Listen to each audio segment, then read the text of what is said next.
our viewers here in Nigeria and around the world. Welcome to Business Morning. We're live to you from Lagos, Nigeria's financial center. Let's get the show started. Nigeria's Vice President, Professor Yemi Oshibaja, says 300,000 Nigerians have received a total of 15.18 billion naira under the administration's interest-free credit program. According to the Vice President, he says that the beneficiaries that include artisans, traders, and farmers have received between 50,000 naira and 350,000 naira each.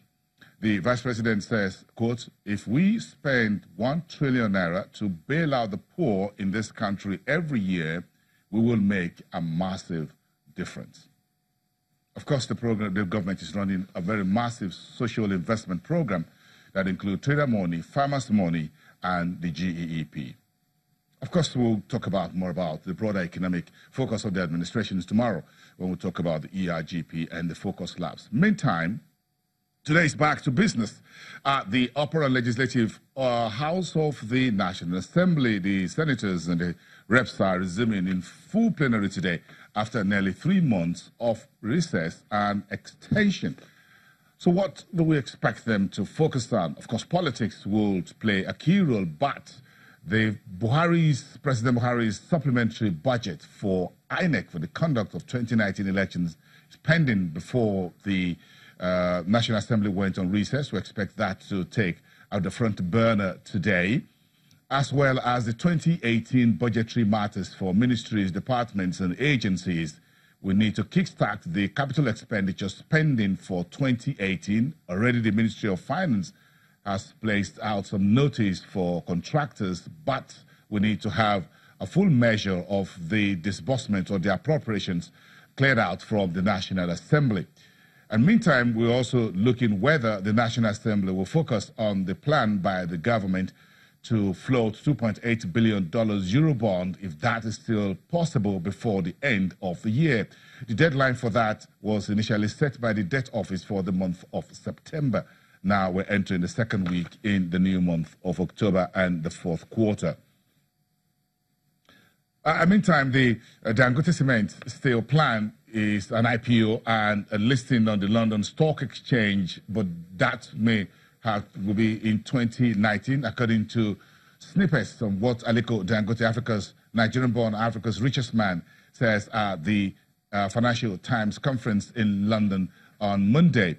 He says that interested financial institutions are already expressing their interest for this big IPO, what you call the initial public offering and listing on the London Stock Exchange. This plan's been on the table for about a year. Dangote Cement is Africa's largest cement company. If Dangote Cement goes to the London Stock Exchange, it will be the second time when the Dangote Industry Group will have its company do a public offering. The first was Dangote Sugar Refinery in 2007. Meantime, Aliko Dangote told African governments and investors to make efforts at ramping up intra-Africa trade and expand cooperation, part of his comments at the Financial Times conference in London. And this is big news. If already you're in the news, you ought to have heard this by now. The International Monetary Fund has released a new report, what they call the Global Economic Outlook, and that report has trimmed the forecast for global economy in 2018 and 2019 to 3.7% from 3.9% previous. The new report released today in Bali, Indonesia, just as the World Bank IMF summit is taking off, says the risks are rising on trade tensions and debt levels among emerging economies. The IMF says in the report that risks that were highlighted in their previous report, if you remember 2018, seems have become more pronounced or have partially materialized. Meantime, the United States is insulated from the ill effects of these global risks because the Trump administration has done tax cuts and is spending policies. But the IMF warns that the benefit of these will wear off by the year 2020. And this morning, one of the world's leading economists says the U.S. is still in a good position, economically speaking, for the next couple of years.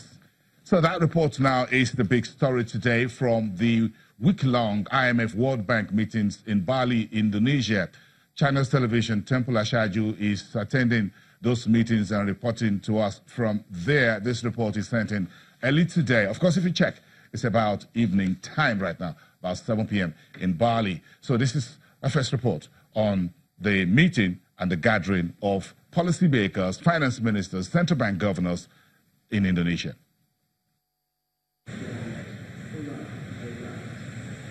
Converging this October on Bali, Indonesia, are boards of governors of the World Bank Group and finance officials from the International Monetary Fund to deliberate on economic issues of member nations.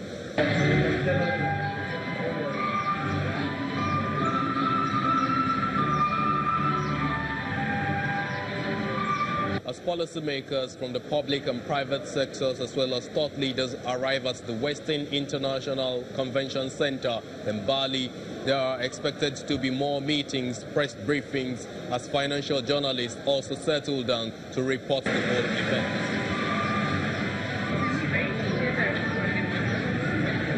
Already the International Monetary Fund has reviewed downwards its global economic forecast by 0.2% to 3.7%, citing some international trade disruptions.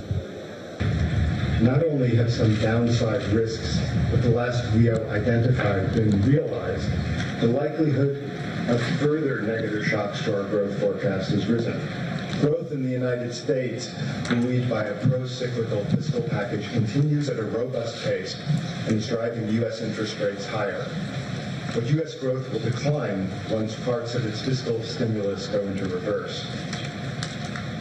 Notwithstanding the present demand momentum in the U.S., we have downgraded its 2019 growth forecast owing to the recently enacted tariffs on a wide range of imports from China and China's retaliation.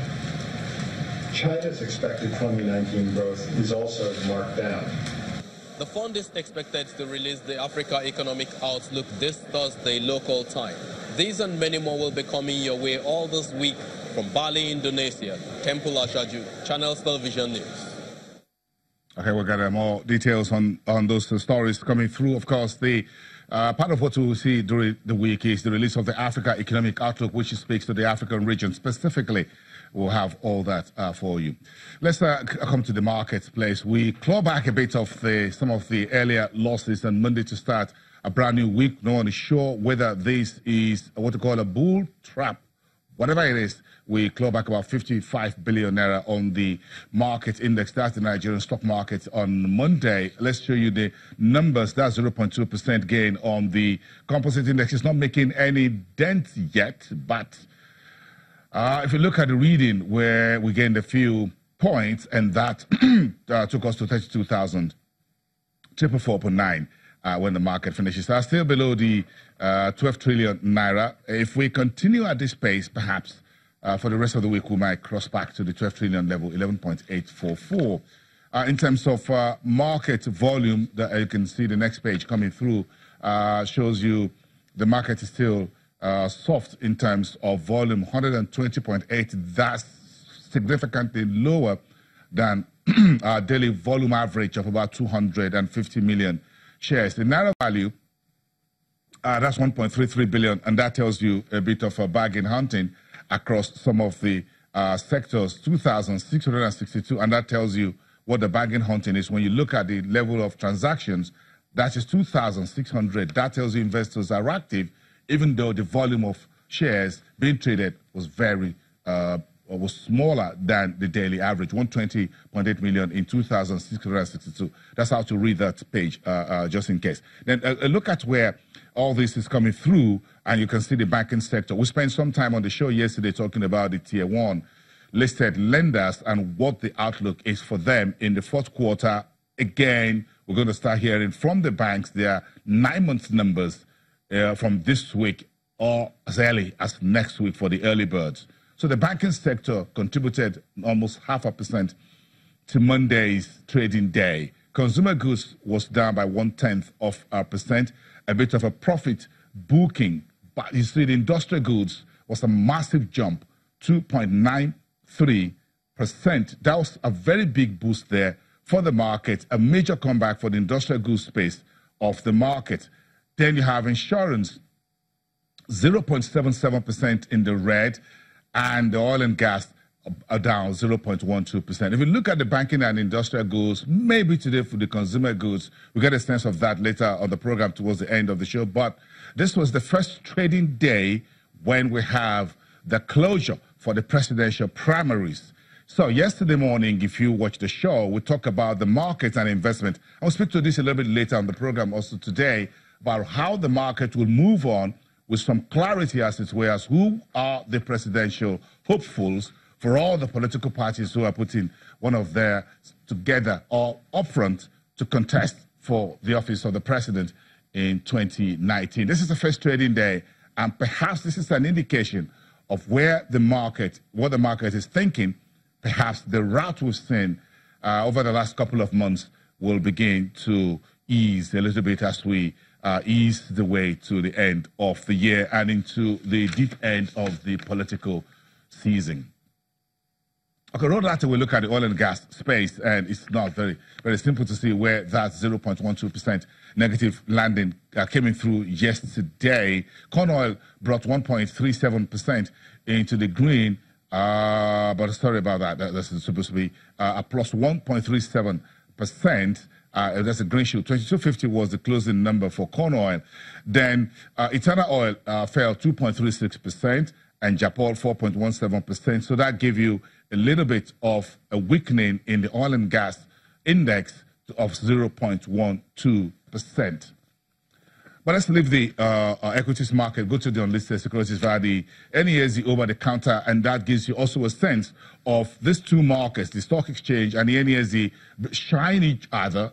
And so you're not surprised that USI came back to the 700 psychological reading level. That fell through on Friday around 600 level. That's now back to 701.8 by 0.33%. The market cap also added a few. So we saw a positive Monday on the stock market at the Nigerian Stock Exchange and also at the NESD.